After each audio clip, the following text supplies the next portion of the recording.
Hey, how's it going everyone? It'll be here, Vanbu here, and today we're going to be doing a double top 8 deck profile. You were the world champ. Unfortunately, you lost the title. I did. I'm not second place. But it's still second place. And I think that's, It's a more really than good enough. job. Yeah. Alright, post finals interview. So, sorry. How do you feel? Obviously it sucks. That was a rough final round. I missed my third order on grade 3.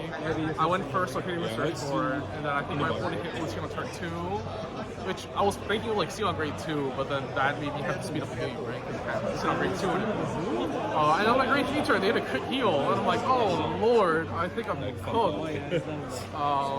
It's okay. You went the extra mile. Like the fact that they hit OT and put you to 4, And I still survived the grade 3 somehow turn. you survived, and then you lived to the persona and all that stupid stuff. And I nearly, I put a lot of pressure with the 2 crits.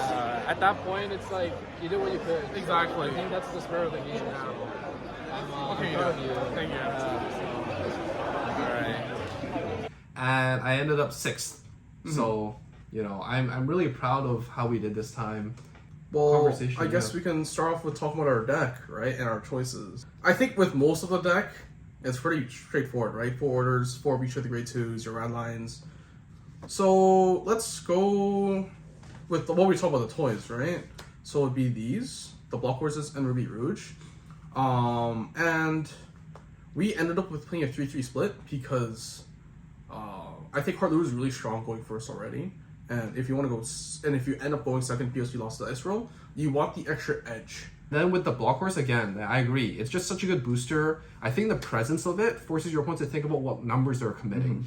And giving your opponent more room to misplay is always good. Yeah. So, Woody, why are we playing 2 Avarice only, and how did we end up with 2 Cats? Yes. So I feel like this is another a pair of choices, right? How many cats are you playing and how many Avarices you are playing? A lot of players will only expect to see one.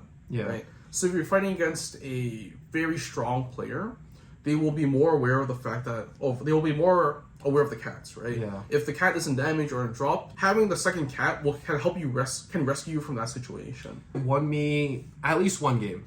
So it was round 3 or round 4. I was playing against Mike, and I used Bunny and I put Cat into Soul super early on. I think it's like turn 1 or turn 2, and at that point, Mike obviously clocked it because he's a good player and he kept a note of it for the whole time.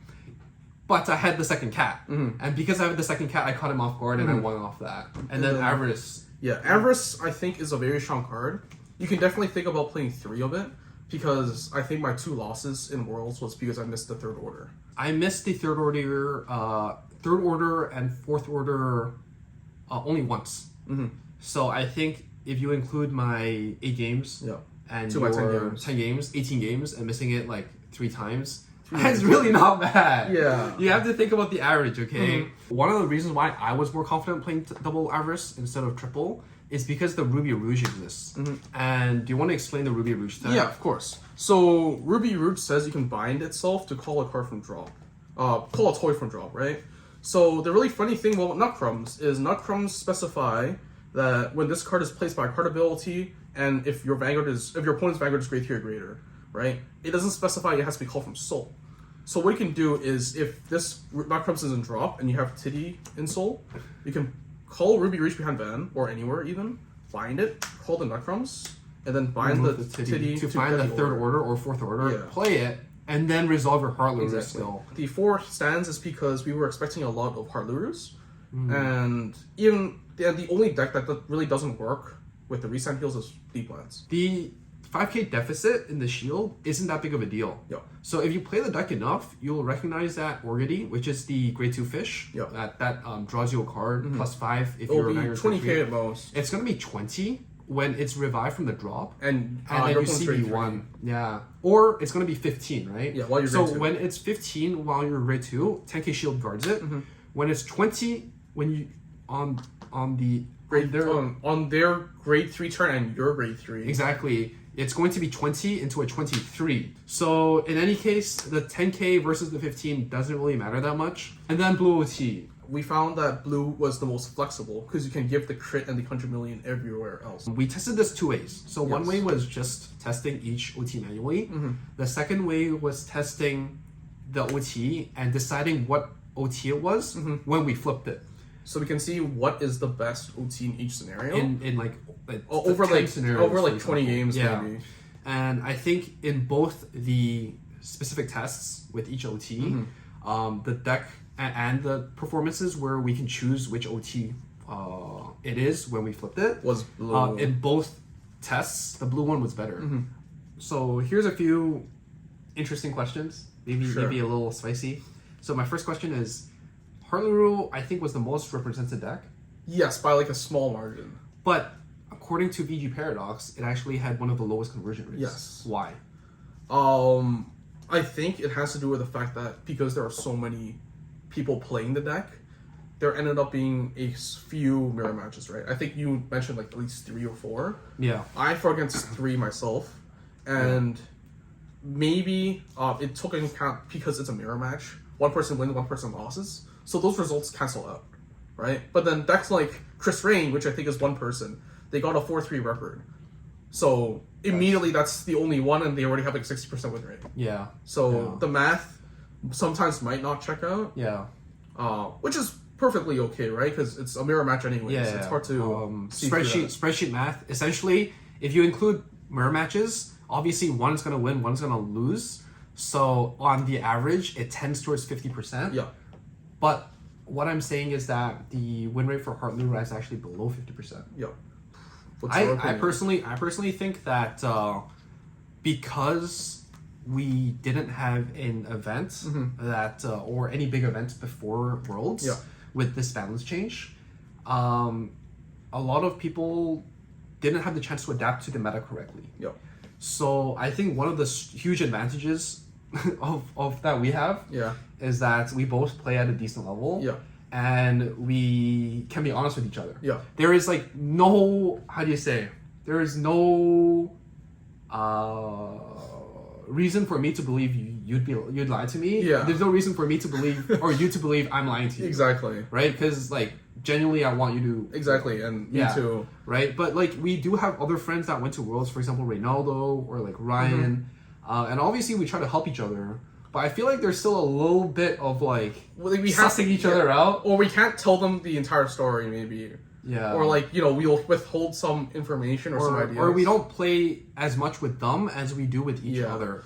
And so our lists differ.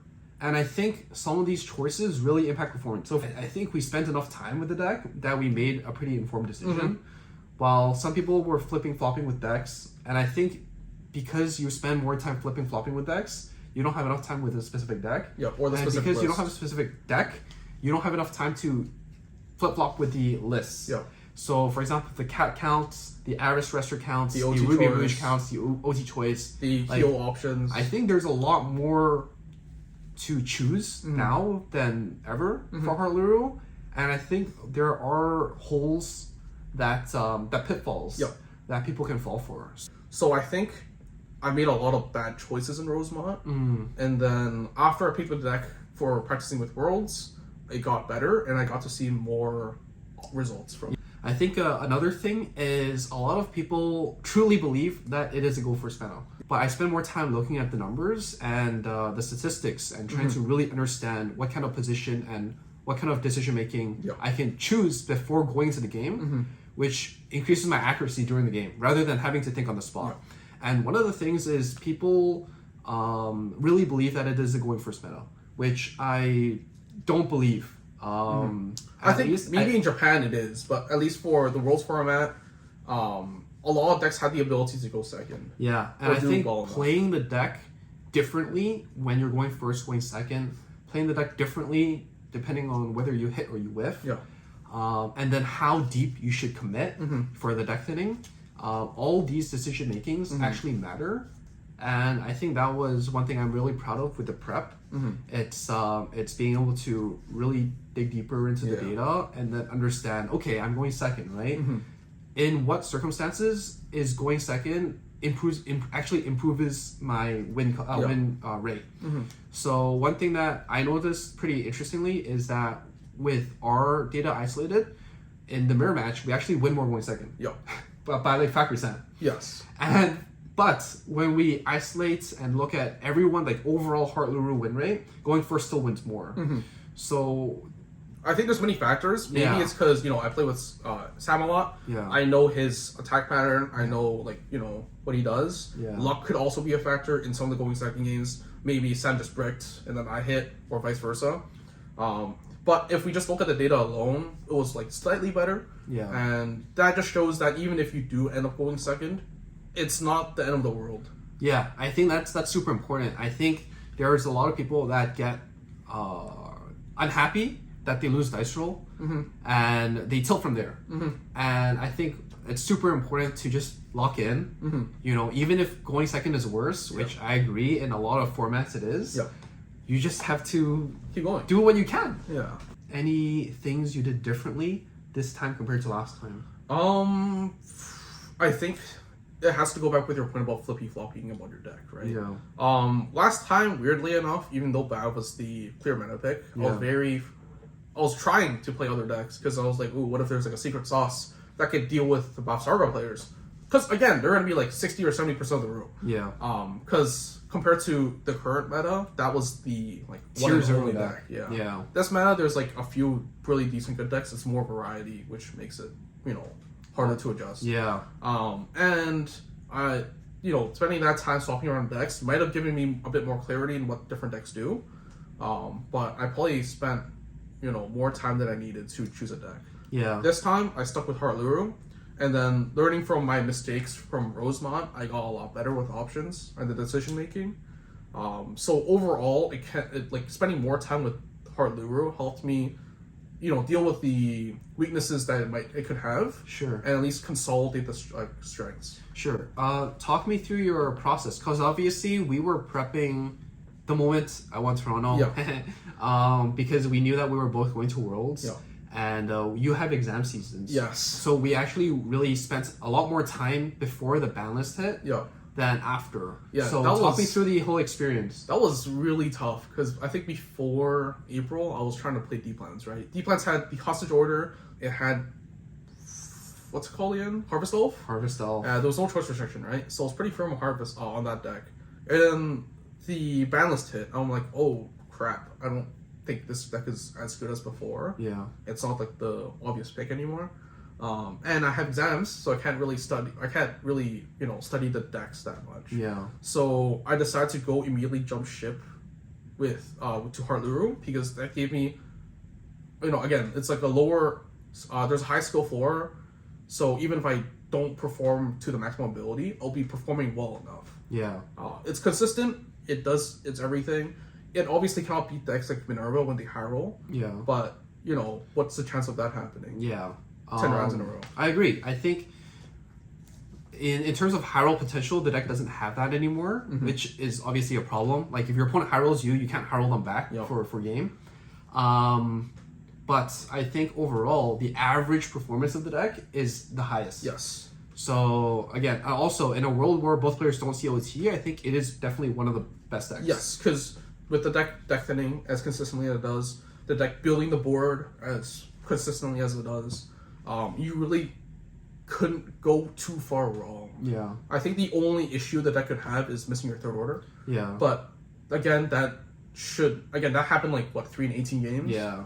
And even then, the deck was still performing well enough that it's doing pressure. Yeah. Any last thoughts? I guess, even when things don't go well, don't let it get to you immediately, right? Try to just take a brief breath, let it go. Like in finals, I got OT'd. I looked up at Sam. I'm like, meh, what can I do? And then I went back to the game, right? And then I fought hard. I missed my order. I'm like, well, what can I do? And then I, went to grade 3. I couldn't kill him. And then I was like, well, I guess I'm dead. Yeah. But it's like, if you tilt immediately after getting OT'd, you probably couldn't see through the lines after that, and then you might just lose harder. Or you might not even have a winning chance at that point. So I think keeping a clear mind and just playing to your best of your ability no matter the results is super important. Yeah, I think one thing that I'm really happy that I'm kind of quote unquote retired from Competitive Vanguard is that the mental toll is like off. Yes. I'm really happy to be having fun with the game. Playing stupid cards. Playing stupid cards. Playing stupid decks. Playing stupid decks like Dangerous Grandpa. Like, it's back. Yeah. But I think, like going into this event, obviously I didn't want to squander my chance. I'm super happy that I had a second chance at Worlds. It was super unexpected. And yeah, I mean, I mentally prepared myself for a lot of things that I think is something that's important. If there's malicious slow play, just be ready for it. Yeah. Just call judge if it happens. If you fight against a stall deck. If you fight against a stall deck and they're being a dick about it and they're taking their time, it is what it is. And then if there's anything interesting that happens during the game, note it down. Just call judge. Yeah. Or just interesting in general. Maybe just think about it. Yeah. Note it down, and then if you fight them again in top cut, I mean, remember that. Let's talk about strategy, right? Okay. So before the event, obviously we have I take notes and do spreadsheeting on different deck performances, matchups, notes as well, deck variations with which OT, which trigger lineup, maybe certain deck changes. And then it gives you a better scope on what deck actually performs better, right? Because intuition does not always reflect performance. Yes. And in a game where Vanguard, where sack can happen, sometimes your intuition can be very skewed on a lucky day. Yes. Where you play like 10 games of deep lands and on grade 3 turn, you somehow hit Stochaeot 3 times. But then the odds are not really 3 out of 10. But it did happen. Maybe it's because you played the extra philander or the little weird deep lands card that looked at top 3 and discards a card. Yeah. Maybe you decked in 1 or 2 more cards than you did before. Yeah. Right. If you don't note that down, it can really mess with the your deck building and your lines. Yeah, and the math and your mentality into it too. Yes. And then I think another thing I did, which is low-key a little bit too much maybe, is I work with another good player. I don't know if they want to be named, so I'm going to leave that out. But I basically spreadsheeted every possible participant at this event, what they topped with before, how many tops they've had, and what they topped with this season, and what they're likely to bring. Yeah. And I think that was a huge edge. So, for example, in your first round, you were playing against Zijin, and they topped Pasadena with Minerva. And in the past, I knew they played Chris Strain because I played them in Toronto, and they have some other deck picks as well. Yeah. But based on, their most recent top and the deck that they topped with, and the time frame, it was most likely to be Minerva. Yes. So that was what we had on the spreadsheet. And even though Woody didn't win Dice Roll, it was worth going into the game knowing what to mulligan for. Exactly. And knowing what to play around. Yeah, I think that's a huge advantage. If you've played this game blind versus knowing the matchup ahead of time, I urge you to actually consider the differences, because the difference can be very huge. For me, for the actually playing the game, what I've gotten really good at doing is remembering what my opponent's drove check and stuff like that, right? Or if I notice that they have not 2-2 split of heals, I will remember that. I'll remember what they guarded with. And I think maybe you can take this into consideration. If you have a playset of crits, play that playset of crits. Don't play different crit triggers, because good players will remember what you drove check. I think this has to do with the banishing triggers too. Yeah. I will remember what the girl is, and if you don't guard with it, well, I know you have a 50k shield in hand, that's a crit. Yeah. Well, that is 4 crits out with like a 20 card deck. Most you're gonna hit is 1. Yeah, because there's 1 left. I will no guard you, and then you won't hit a crit trigger, or you hit 1 at most. I'll be like, oh, that's cool. It is objectively worse gameplay. It is objectively worse gameplay for high level play. For high level. But if you're at like a regional or at a locals, play as many crits as you want, like with different arts. Yeah, I think. So I'm gonna finish my section. Yeah. One more thing is in my round 1, I kind of cheesed. So I'm very sorry, Luke, if you're watching this video. So I paired into this European guy called Luke, And the first thing I did was I looked into the spreadsheet. And one of my first questions I had after doing the, hey, how's it going? Where are you from? Where did you top? Was, did you bring the deck you topped with? And they said yes. And I scrolled through my spreadsheet. I'm like, Heartluru. Okay, I guess I know my matchup now. I lost Dice Roll, but because I knew the Heartluru mirror, and even though I won second, I had to practice with Woody. I was able to comfortably navigate the game. While, you know, they could ask me and I could say yes, but maybe they don't know what I was topping in Toronto. So just the information edge, I think is super big. And then certain players like Romain, I met this guy for the first time. He's a really good guy, but I'm pretty sure he was a big proponent for Filia. And I had that down in my spreadsheet, and I looked around, and they were playing Filia. So I'm like, if I do match into him, I will know that he has Filia, which obviously influences the way you approach the game. Guarding as well, because they're more likely to swing 21 lines into you if they're going second, and on, right? So, but back to you, I think the information game actually mattered too. It did. So, can you talk about what happened in your round 7? Yes. So in round 7, I up-paired into the XO player who was playing Minerva. He's a really good player, right? And he plays with a very, very spicy list where it's a lot more aggressive because they play dogs, they play a draw trigger, and they also play Sages. Like, what the hell is happening here? And then I paired into him. We played it out because he wanted to win for his friends who were also in the running, and I completely understood, right? And then because I was able to get that information that he played Sages, he played no restand heals, which is very good for Heartluru, and I think they were playing red OT instead of blue OT. That let me like know exactly how to guard and what to expect, right? And then because like if you play red OT, if you drop trigger crit and give it to rear, that's cool. But if you play blue OT, now your Vanguard is restanding with 100 million and 2 crits, which is terrifying. So now that removes the option for me to PG your Van, because I know there's only 8 crits and not 9.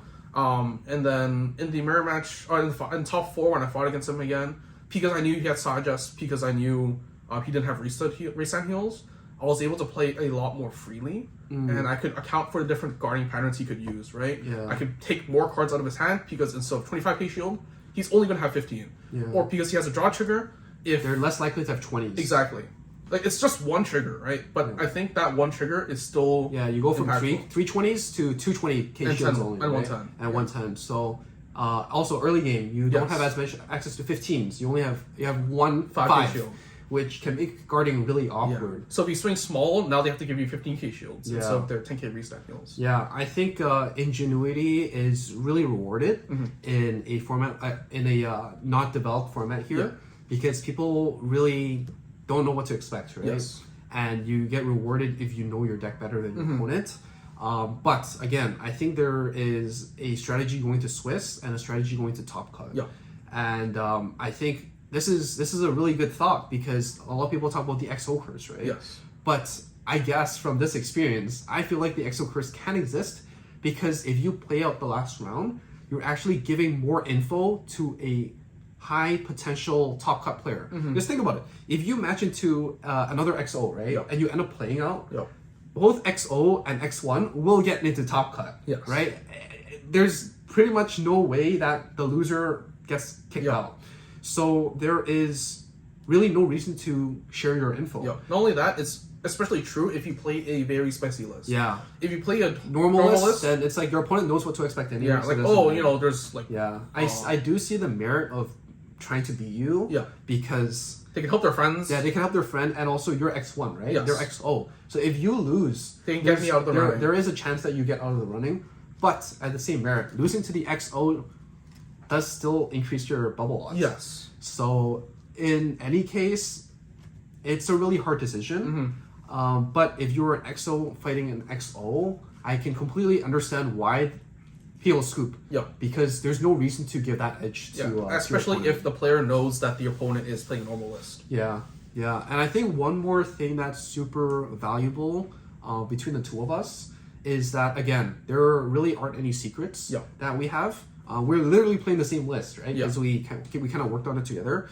And out of top 8, We basically knew Hansamu list because I played Hansamu Leonor. It was Vivace focused. And then I told Sam about the Minerva player. I knew about the Minerva player, and then I also fought against two of the Nathaniel, which is a really good player that played Yolanda, and also a draw trigger, which is good to know. And then I played against Jonathan S, which was playing the Roderick build. Going into Top Cut, knowing half the room. Not including the two of us. Not including the two of us. If we include the two of us, that's 6 out of 8. Yeah, so it's only 2 question marks, but we also knew what they were playing. Right? Yeah, we also knew what they were playing at that point.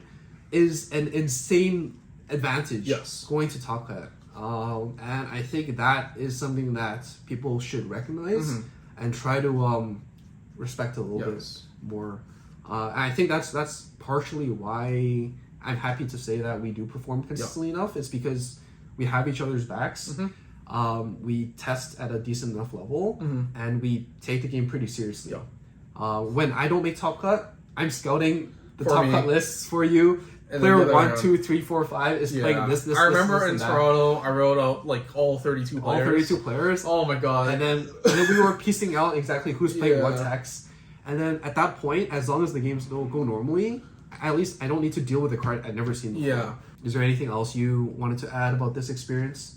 I don't think so. Yeah. Just in general, meeting a bunch of good players and just like catching up is a very cool experience. Again, this is probably our last competitive run. Yeah.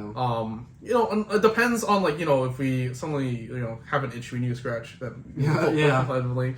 Yeah. But overall, we'll be taking a step back from the scene. Do you want to explain why? What's your So for my reason, it's because I am leaving Toronto to go back home and study in Hong Kong for masters.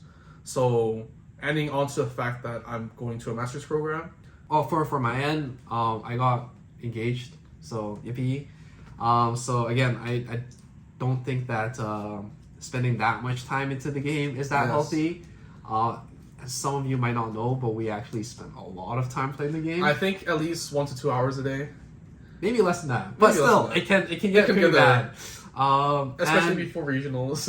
And I think mentally speaking as well. Yeah. I'm really happy to see more people talk about it on Twitter actually. Yeah. So for example, Different Fight or WCC Kai. But the mental toll you get from playing the game can be pretty crazy. Yeah. I think the one thing I really appreciate and respect is how far we can go. Which sometimes, I mean, most of the time it's pretty bad, but I think it is a good mindset into things on average, right? I think if there is a 1% edge and it's really not that much work, we're going to take it. Yeah. And I'm really happy that you feel the same about it. I think that, you know, a lot of people treat Vanguard as it's just a luck game. Yeah. And it might be really crazy or a little bit rude to say, but I genuinely don't think so. I think that there is a lot of variance involved, but with variance comes average. Yes. And statistics. And it's a numbers game. It's an average game. And if you win more on average, you will be more likely to succeed. Yeah. And, you know, for my experience, even though obviously I have never won Worlds for Vanguard, I think ever since 2025. BSF 24-25. Yeah, and then BCS 24-25. Vancouver, I topped Vancouver. In Toronto, I topped Standard, and then I won Premium. Yeah. Worlds, I won't count because Worlds is obviously a higher level of play. Yeah. And then BSF, I got third in Vancouver. And then top 8. And then in Toronto, BSF, I got top 8 for Standard. And then BCS, 25-26 for Rosemont, I topped both days for Vancouver. Standard and Premium. For Vancouver, I didn't top Vanguard, but I did top Shadowverse. So I'm going to count that. Yeah. And then for Toronto, I won Standard. Yeah. And then in Worlds, I did get top 8. Yeah. For me, I think it was relatively the same story. It was just in BCS Toronto for this recent season. Yeah. I didn't top. For your hindsight, if the game really is everyone's game, you wouldn't have went first place into second place in back-to-back years. That's true. So an average placement of 1.5 is pretty insane. So if anyone says Vanguard is a luck-based game, I'm going to point to this guy and go like, yeah, sure, like... Sure, you can say that, but then... I mean, you're bound to win a game. Exactly, but if you're able to perform super consistently, you can't say it's all on luck. There is a huge level on skill and also your mental prep or ability to cope with different stress tests. Yeah. Right? You can get OT'd, you can get hit with 4 PGs. Yeah. But, well, you gotta live with it. Now, Yeah. what's the best line you can make and your best decisions? Yeah, I think so. There are games where, you know, the OT hasn't happened yet. But they can You're holding a happen. PG. Yeah, just throw it down, bro. Yeah, just throw it down. I mean, why hard guard this? Yeah, right? why hard guard this? Just throw it down. I Yeah. mean, if it happens, it happens. If it doesn't, it doesn't, Yeah. right? And you're winning anyways. There were games where they flipped OT. Yeah. Okay, I mean, it happened. So at least now I don't need to deal with the defensive Yeah. OT. And now, how can I deal with the rest of the turn? Yeah, Right? yeah, and there's still a chance I flip mine, right?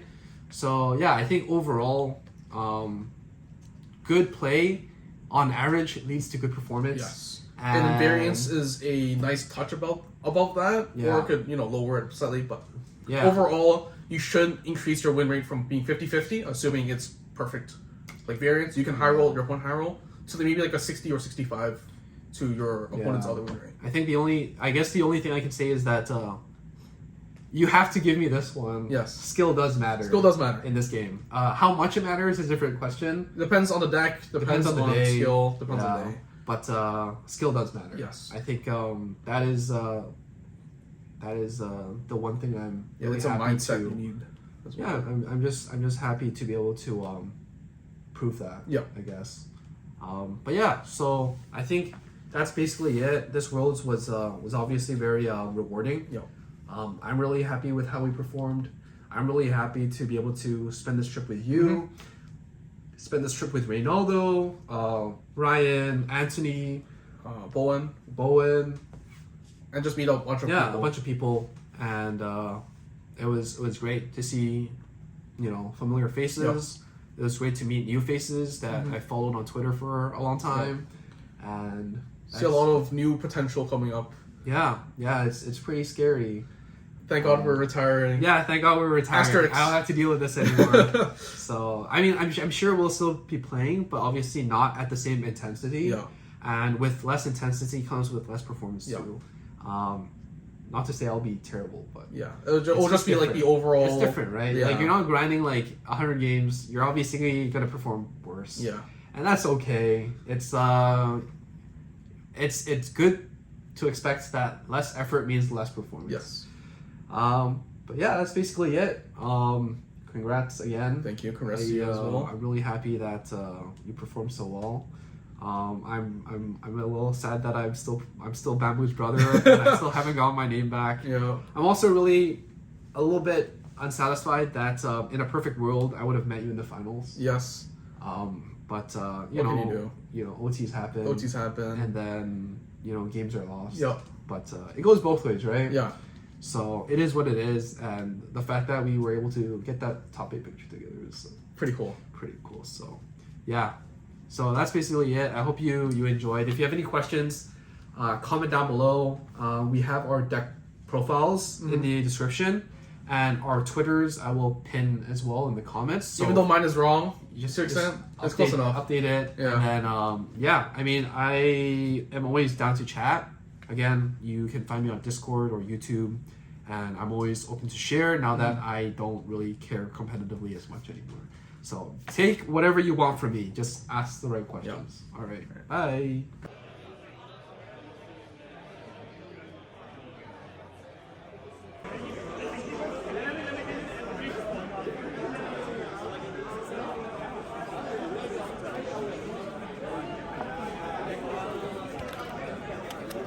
I'm the best.